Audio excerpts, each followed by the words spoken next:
Harry Potter is one of the better protagonists to be featured in a book or series. Too many great stories are dragged down by a dull or unlikable hero, but it's easy to root for Harry.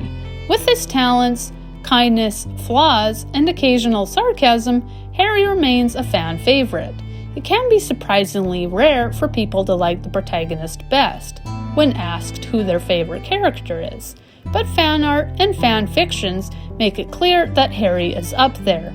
He's the best friend we didn't know we needed, and while he can be overshadowed by Hermione, his character continues to shine in the fandom. Harry, like most of the characters in the wizarding world, has an extensive backstory.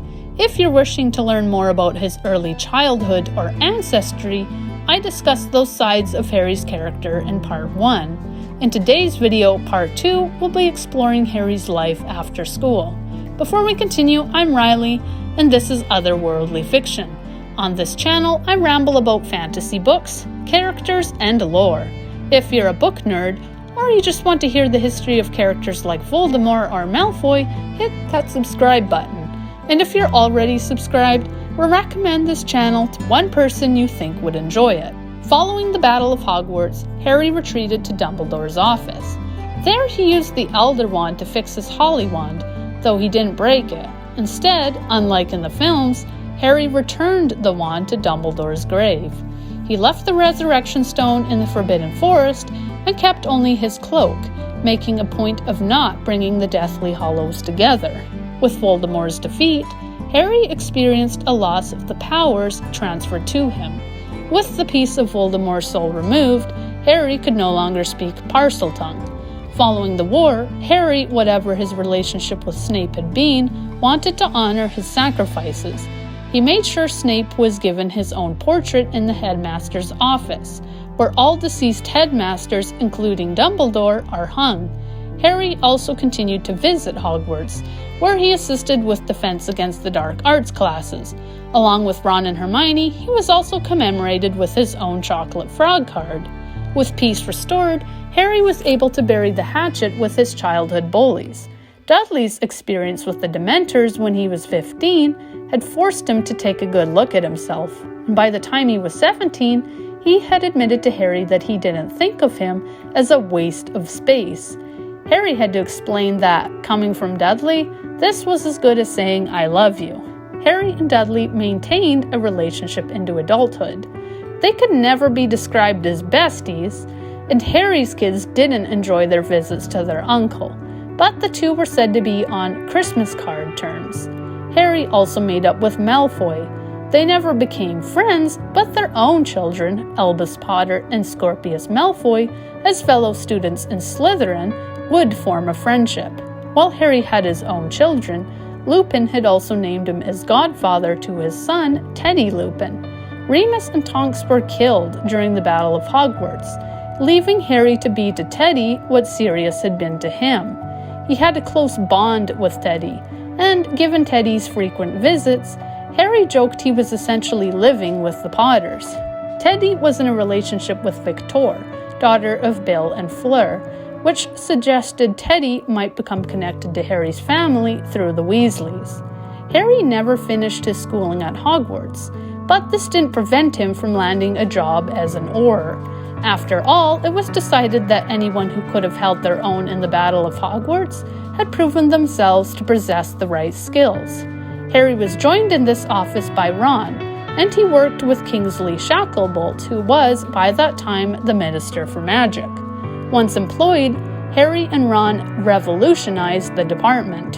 Hermione also became an employee of the Ministry, though she made a point of completing her schooling and became a respected member of the Department of Magical Law Enforcement.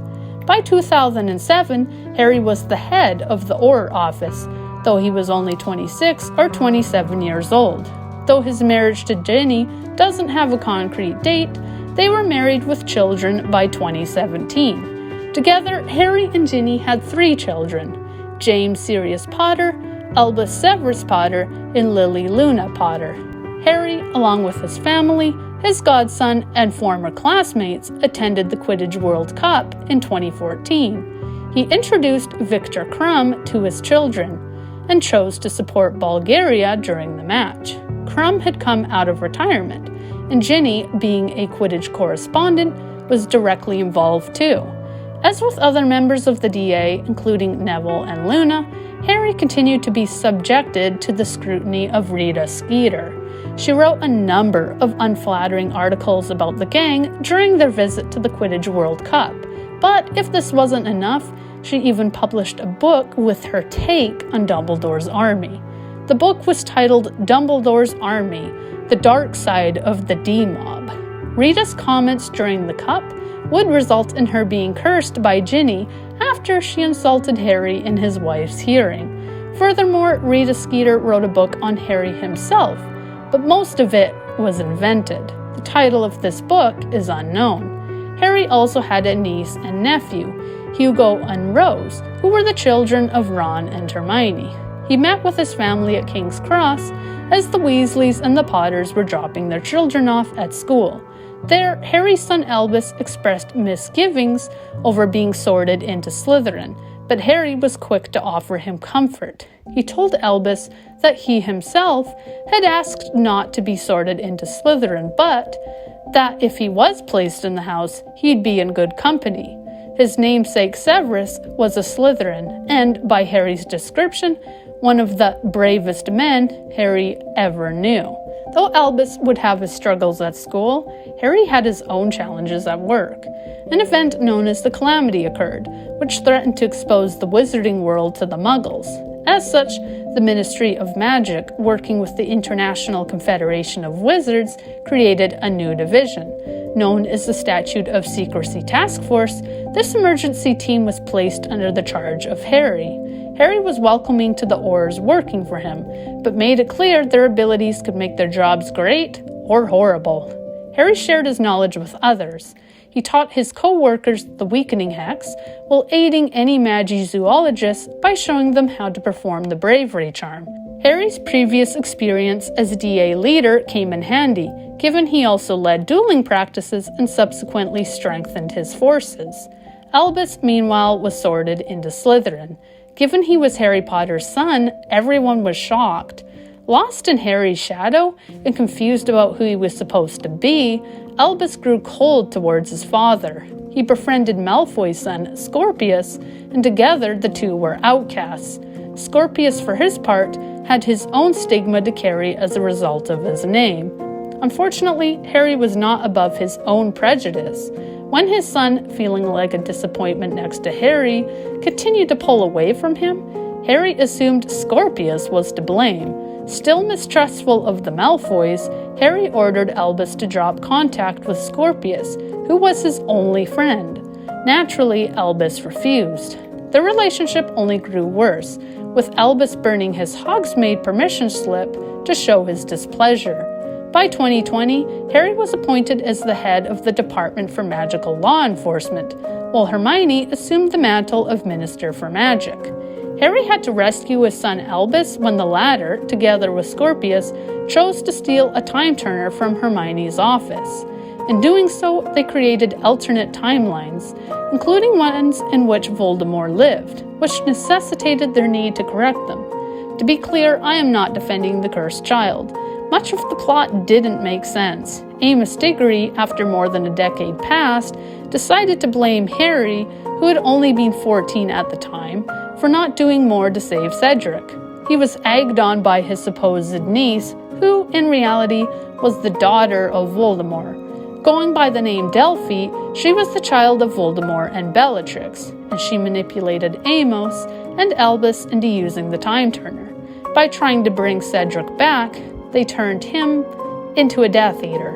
Personally, I think that's an insult to Cedric's memory, but a criticism of the cursed child is a video for another time. Suffice it to say that Harry, after feeling renewed pricklings in his scar, decided to rescue his wayward son.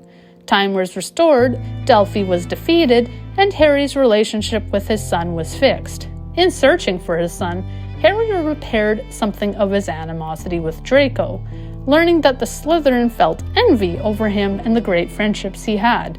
That's right, Cursed Child has taken the fanfiction stance that Draco Malfoy was such a bully because he was just lonely.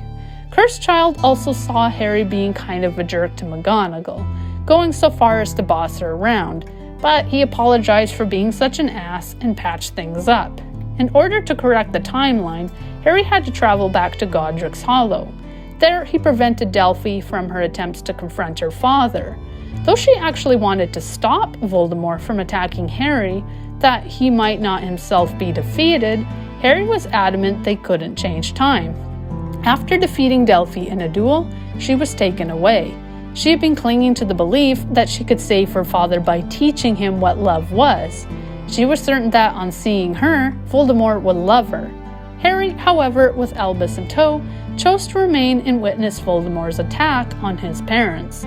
Afterwards, Harry took Albus to the grave of Cedric, where he revealed that he regularly apologized to Cedric. Given Harry was only a kid, that seems like an unhealthy amount of self-blame, but Harry was finally at peace and prepared to be a decent father, and all was well. What surprised you about Harry's story? Do you see his adult years as a wasted opportunity? Or were there parts of his story you actually liked? Sound off in the comments. And if you enjoyed this video, like and subscribe. Thank you for watching, and happy reading.